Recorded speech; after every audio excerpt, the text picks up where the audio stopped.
জেলা স্কুলের যে 23 বছরের ছাত্র তার ফাতেমা বেগম ভুল চিকিৎসার প্রতিবাদকে কিন্তু গোটা বাংলাদেশের সোশ্যাল মিডিয়া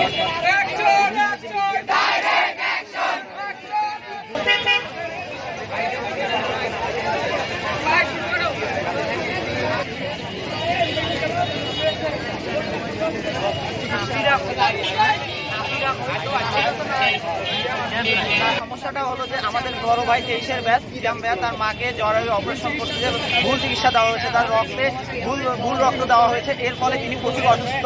এটা সম্পূর্ণ রংপুর মেডিকেল কলেজের বড় রংপুর মেডিকেল কলেজের এটা একটা ভুল চিকিৎসা ছিল, যার দাবিতে আমরা এখানে রাজপথে নেমেছি। রাস্তায় দাঁড়িয়েছি একটা বিচার দাবিতে।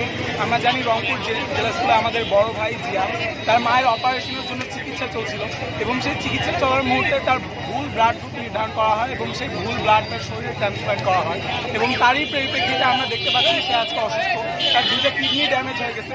এর কোনো ক্ষতিপূরণ রংপুর মেডিকেল কলেজ দিতে পারছে না এবং ভুল হইতে পারে, আমরা মানতেছি, ধরে নিলাম ভুল হইতে পারে, কিন্তু সেই ভুলের আমরা বিচার চাই এবং ক্ষতিপূরণ চাই, কারণ এখানে একটা জীবন মরণের ব্যাপার। রোগী কি বেঁচে আছে এখনো? উনি এখনো বেঁচে আছে, তবে খুব সংকটপূর্ণ অবস্থা।